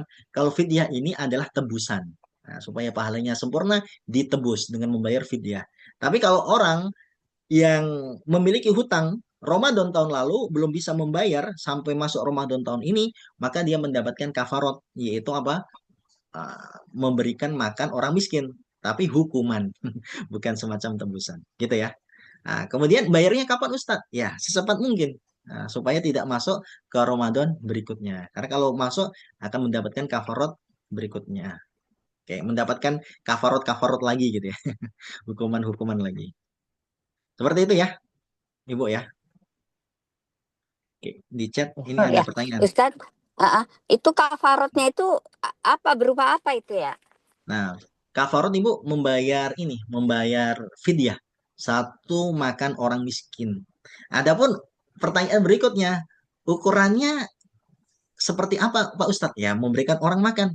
Karena sebenarnya untuk masalah memberikan makan ini kan sesuai uruf. Uruf itu adalah kebiasaan. Ya. Nah, karena kalau kita lihat di Basnas itu lumayan besar, 60.000. Jadi kalau orang nggak puasa 1 hari, dihitung dia bayar 60.000. Nah, kemarin saya dikonsultasi ya. Jadi apa dari Palapa ya, Pasar Minggu. Ya, kebanyakan kan pensiunan apa itu pertanian ya. Cerita kepada saya, Ustadz, kalau kita standarkan Basnas 60.000 dikali 30, nah apalagi kalau istrinya, keluarganya juga tidak berpuasa, lumayan ya Ustadz. Iya, benar lumayan. Jadi kita sesuai uruf dalam artian mohon maaf nih ya, orang yang biasa seperti makan kan seperti di warteg ya, biasa. Menengah mungkin seperti makan di Padang ya, warteg belasan ribu, di bawah 20.000. Kalau menengah 20 sampai 30. Nah, kalau orang kaya agak atas biasanya makannya di rumah makan 50 ke atas. Nah, ini dalam artian di sini balik sesuai dengan uruf ya. Insya Allah 30 menurut saya sudah cukup ya. Nah, ini sudah lebih dari cukup. Itu ya Ibu ya. Nah, ini boleh Ibu berikan kepada satu orang miskin saja. Misal 30, dikalikan dulu 30 hari. Nah, berarti berapa itu ya? 900. Atau Ibu mencari 30 orang miskin, langsung diberikan. Atau 5, tapi dikalkulasikan juga boleh. Gitu ya. Oke, barakallahu fiik. Nah, ini ada pertanyaan. Assalamualaikum. Izin Ustadz dari Ibu Setiandari. Kalau mengkodok sholat, apa harus di waktu sholat tersebut? Misal meninggalkan sholat duhur, kodoknya harus di waktu sholat duhur atau bebas? Oke, nah, terima kasih Bu. Pertanyaannya adalah, jawabannya adalah bebas. Bebas. Karena dikatakan, barang siapa yang tertidur, lupa, tidak Filter sempat tadi ditutup, mengerjakan jadi harus sholat, muter lagi di gang ya, satu lagi. Gang kedua ya, gang kedua kiri ya. Oh iya. Yang kedua kiri. maka dia wajib mengerjakan sholat idza dzakaraha, ketika dia ingat. Nah, ketika dia ingat. Jadi kalau misalnya ya, subuh kan biasanya jam 5. Kita bangun jam 7. Nah, Ustadz katanya kan nggak boleh ada sholat apa setelah sholat subuh. Bener, nggak boleh. Tapi yang dimaksud itu adalah sholat sunnah. Tapi kalau kodok itu kapanpun. Kodok itu kapanpun. Meskipun di waktu apa? Waktu yang dilarang untuk sholat. Ya. Karena dia merupakan sholat yang memiliki ailah. Ailah itu adalah alasan. Ya. Misal ya, kalau kita di Mekah, di Madinah, setelah sholat subuh atau sholat asar kan apa? As-sholatu alal amwat. Nah, mari kita bersama-sama menyolatkan jenazah. Ya kan? Sholat sunnah habis subuh. Boleh. Menyolatkan jenazah. Boleh. Habis asar boleh menyolatkan jenazah. Begitu pula mengkodok. Mengkodok itu kapanpun boleh. Tidak harus pada waktu sholat tersebut. Jadi misal ibu mengkodoknya nanti malam aja deh. Lebih khusyuk, lebih tenang. Ya tidak masalah. Tapi tentu lebih cepat adalah lebih baik supaya kita lebih tenang. Karena tidak ada tahu gitu ya, tentang ajal. Ajal itu artinya adalah batas atau waktu seseorang. Demikian Ibu. Ada lagi mungkin? Ustadz mau tanya, Ya. kalau misalnya kan setiap perbuatan itu memang harus ada niat ya. Nah, misalnya ketika membayar fidyah atau kafarot karena mungkin seperti dulu kurangnya ilmu, kemudian eh, bayar fidyah, jadi ngasih makan dengan bayar fidyah juga puasa, tapi itu sudah karena menyusui gitu kan betul-betul jadi bertahun-tahun gitu, sehingga ketika waduh kok belum bayar semuanya ini gitu puasa. Nah, itu ketika sekarang kemudian berpikir jangan-jangan dulu niatnya bagaimana ya? Jangan-jangan niatnya eh, nggak berniat gitu karena asal ngasih aja. Lah itu bagaimana ya Ustadz? Apakah memang harus niat atau asal ngasih aja? Atau ketika seseorang itu kan sudah memang terbiasa memberi makan. Nah, apakah itu sudah cukup gitu? Atau mau Hmm. ngulang lagi karena takut nggak berniat kala itu? Gimana Ustadz? Oke, baik, barakallah ya. Jadi pertama ya, ibu-ibu, bapak-bapak, para jamaah, syarat ibadah ada dua. Pertama adalah niat, yang kedua adalah sesuai dengan tuntunan. Innamal a'malu niat. Amalan tersebut itu tergantung dengan niatnya. Ya. Nah, jadi harus jelas niat kita apa. Nah, gitu. Niat itu apa? Niat itu adalah al-maksud. Tujuan kita ini untuk apa? Jadi yang kita lakukan ini sebagai apa? Nah, ini harus jelas. Adapun yang berikutnya, niat itu tidak wajib kita lafadzkan. Nah, misal ketika kita memberikan orang miskin, kita ngatain, ini Bapak dan Ibu apa fidyah dari saya atau zakat dari saya, gitu ya. Itu sebenarnya tidak wajib, tidak wajib, tidak wajib. Nah, kemudian yang berikutnya harus tepat sasaran, mutabaah. Sesuai yaitu adalah tuntunan Rasulullah SAW, ya syariat. Karena misal fidyah ini kan hanya untuk siapa? Orang miskin. Fidyah tuh amu miskin. Dulu ketika COVID ini ada cerita gitu ya. Ada takmir masjid, silaturahmi ke tempat saya gitu ya. Mengatakan Ustadz, karena mungkin saat itu kan saya biasanya di Jakarta kok di kampung lama gitu ya pas COVID. Maaf Ustadz, ini ada fidyah dari jamaah. Saya bingung, fidyah apa ini? Dalam artian saya saat kalau masih bisa bekerja gitu ya, tidak masuk kategori orang miskin gitu ya. Kemudian saya bilang uh, saya alihkan ini kepada orang lain. Karena itu apa? Tidak benar, tidak benar. Misal ya, kita wajib membayar zakat. Ya, kita wajib nih, kita memiliki harta sesuai dengan nisab. kemudian ada orang yang memiliki hutang kepada kita, memiliki hutang kepada kita, misal 3 juta. Nah, zakat kita 5 juta. Boleh deh kita kasihkan kepada orang tersebut, bilang gini, kamu nggak usah bayar. Saya sudah niatkan untuk membayar apa zakat saya kepadamu. Itu nggak boleh. Kenapa? Tidak sesuai syariat. Karena niat di awal dia memberikan apa? Pinjaman, hutang, bukan memberikan zakat. Sama. Misal kita sudah terbiasa memberikan kepada orang fakir miskin makanan gitu ya, nggak kita niatkan untuk membayar fidyah, nah itu maka tidak sah. Ya, itu maka tidak sah. Nah, adapun kalau yang tadi, misal ada orang berhutang kita, kemudian kita terkena kewajiban bayar zakat, solusinya gini, si A tadi yang berhutang kepada kita suruh minjem kepada orang yang lain. Nah, kemudian kita ngomong, Pak, hutang saya yang 3 juta lunas ya. Apa lunas saja karena ini sebagai zakat. Nah, nanti Bapak bayarkan kepada si B, orang yang Bapak hutangin. Nah, itu baru boleh. Atau yang kedua, si A tersebut, Bapak atau Ibu tersebut diminta untuk meminjamkan uang kepada si B, membayarkan zakat kepada kita. Membayarkan, mengembalikan uang kepada kita, mengembalikan hutang. Kemudian kita balikkan. Nah, jadi sudah balik. Mas, saya bayar hutang ya 3 juta. Nah, kemudian kita, oh terima kasih Bapak, yang 3 juta ini saya berikan zakat untuk Bapak. Nah itu baru sesuai dengan syariat. Karena di awal berbeda niat. Sama ya dengan Ibu Nurul tadi jelaskan. Barakallahu fiik. Oke.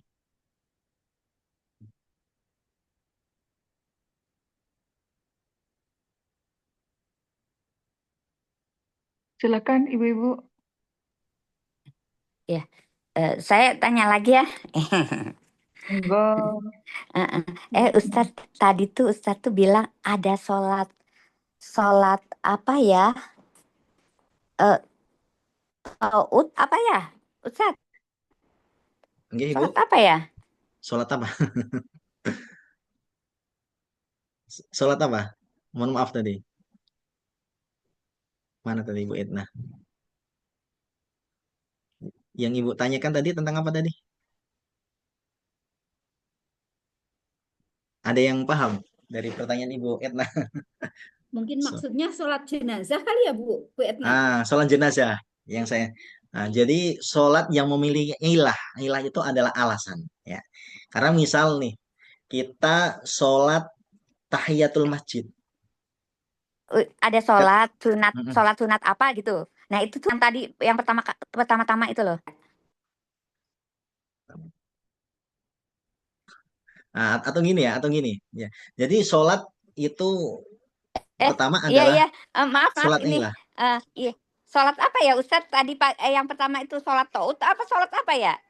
Yang untuk orang miskin gitu? Gimana? Salah dengar apa ya? Sebentar, kelihatannya Sholat bukan sunat itu. gitu.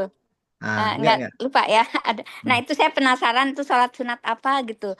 Nah itu tata caranya, waktunya gitu. Kapan gitu? Pengen tahu gitu. Apa ya sholat apa ya? Aduh lupa ibu nggak nyatet tadi pagi. Yang pertama kali Ustadz sampaikan itu. Lupa ya. Ya udah nggak apa-apa. Ibu juga lupa tadi. Ada yang bantu ngingetin sholat apa? Allahumma sholli Muhammad. Oh ya udah nggak apa-apa deh. Ya. Ya, makasih. Ya, sama-sama Ibu. Karena yang terakhir tadi kan kita jelaskan sholat itu ada sholat yang memiliki sebab, memiliki ilah.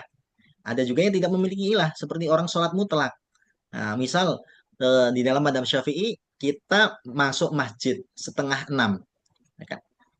Azannya kan jam 6. Boleh nggak sholat tahiyatul masjid? Boleh. Boleh sholat tahiyatul masjid karena ilahnya yaitu adalah masuk masjid. Sebagaimana sholat jenazah atau sholat kodok ya. Yang kita singgung tadi adalah sholat kodok kapanpun boleh dikerjakan meskipun di waktu-waktu terlarang. Nah, itu dia poinnya. Oke. Kalau fidyah tadi yang berkaitan tentang kata miskin itu diberikan kepada orang miskin ya. Fidyah ini kepada orang kurang mampu, miskin, kemudian besarannya itu bisa kita perkirakan sesuai dengan uruf. Uruf itu apa? Ya kira-kira yang layak deh. Yang layak. Yang layak. Jadi misal kalau kita berpendapat oh 20 sudah cukup. Oh berarti ya udah 20. Kalau berpendapat oh ya udah deh ngikuti Basnas aja daripada ribet 60 ya 60. Mengatakan oh kalau saya mungkin 30 deh. Nah itu boleh. Nah, atau nanti sesuai dengan Lasnas gitu ya yang mungkin ibu atau bapak mau salurkan ke situ, ternyata Lasnas tersebut 40 ya udah boleh. Atau kita langsung berikan daripada ribet saya belikan nasi kotak. Nasi kotak 20 30 sudah dapat. Nah, itu sudah cukup sebenarnya. Seperti itu ya. Adapun kalau sholat khusus untuk orang miskin, orang ini boleh musuh. Sama. Wah, sholat ini adalah ibadah yang tidak boleh ditinggalkan. Nah, ya, senantiasa harus kita kerjakan. Nah, makanya dalam madhab Syafi'i orang meninggalkan sholat ya taubat ya itu tobatnya tidak menutup sholat yang ia tinggalkan gitu. Karena kan sholat diperintahkan dalam kondisi apapun, safar ketika sakit ya, dengan duduk kosor gitu ya, berbaring dengan isyarat. Nah itu. Karena sholat ini adalah seperti kewajiban yang nggak akan pernah jatuh. Gitu. Tapi kalau madhab yang lain, diantaranya adalah Imam Ahmad, seingat saya, ya orang kalau sudah tobat beneran, sudah cukup. Karena nanti dalilnya adalah di dalam surah Al-Furqan itu ya. Nah itu. Oke. Seperti itu ya. Itu tadi tentang sholat. Nah, sama sholat itu ibadah yang tidak bisa dibadalkan. Nah itu. Kalau ibadah yang lain bisa dibadalkan. Nah, puasa seseorang meninggal memiliki hutang, keluarga warisnya bisa membadalkan. Kemudian kemarin juga ada yang tanya, tantenya meninggal sudah membayar DP untuk haji. Nah, apakah wajib Ustadz? Ya, kita lihat dalam fikih. Kalau warisannya itu sudah banyak dalam artian bisa untuk menutupin operasional haji, maka sebaiknya dibadalkan karena sudah niat, ya.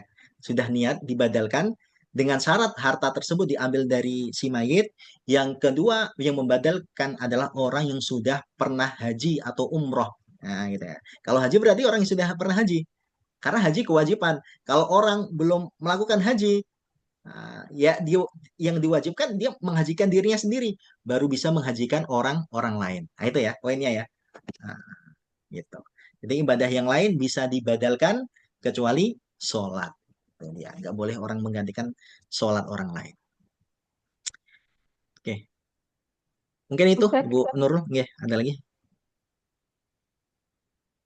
boleh tanya satu lagi Ustadz Ya. mengenai iktikaf yang dilakukan oleh ibu-ibu, kata Ustadz tadi bisa dilaksanakan di musolanya sendiri. Nah, kalau iktikaf kan tidak boleh keluar dari, kalau bapak-bapak itu nggak boleh keluar dari masjid. Lah kalau ibu-ibu karena di musolanya sendiri, apakah boleh Ustaz kemudian masak tapi sambil zikir gitu? Aktivitas apapun tapi sambil tetap zikir, gimana Ustaz pelaksanaannya sebenarnya? Ya. Ya. Itu dia. Maka kan kita katakan di awal tempat iktikaf ini terutama khusus bagi perempuan diperdebatkan. Apakah harus di masjid yang khusus atau di musola tanda kutip tempat sujud gitu ya di rumahnya masing-masing. Nah, karena gini, i'tikaf itu orang boleh keluar, tidak harus 100% 10 hari di dalam masjid. Karena dalilnya Rasulullah SAW pernah mengantarkan istri beliau Sofiyah ya ketika pulang. Nah, jadi diantarkan tuh Ibunda Sofiyah karena dikhawatirkan nanti kalau keluar sendirian akan diganggu orang lain. Nah, Nabi SAW keluar dari masjid mengantarkan istrinya Sofiyah pulang. Nah, dari sini para ulama mengatakan selama orang memiliki keperluan udzur syar'i, maka boleh keluar dari masjid, keluar dari i'tikaf, membatalkan i'tikaf, ketika masuk maka dia meniatkan i'tikaf kembali. Nah, jadi kalau ibu-ibu yang mengambil madhab tadi boleh misal adalah i'tikaf di musola, maka ketika masak ya batal dulu. Nah, ketika mau ngaji atau tidur nanti di tempat tersebut baru niat kembali. Wallahu a'lam bishawab. Ya, itu ya Ibu ya. Silakan ibu-ibu, barangkali ada yang bertanya. Cukup ya Ustadz ya Nah, waktunya. ya. Baik,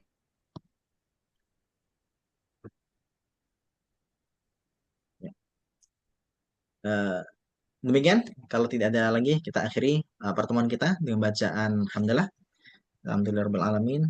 Doa kafaratul majelis. Subhanakallahumma wa bihamdika asyhadu an la ilaha illa anta astaghfiruka wa atubu ilaik. Ya, monggo ditutup Ibu Nurul. Kalau dari saya cukup sekian ya. Semoga bermanfaat. Apabila ada kesalahan, saya mohon maaf sebesar-besarnya. Barakallahu fikum. Assalamualaikum warahmatullahi wabarakatuh. Waalaikumsalam. Waalaikumsalam warahmatullahi wabarakatuh. Jazakallah khairan Tuh, Ustaz. jazakallah khair Ustadz. Wa iyyakum.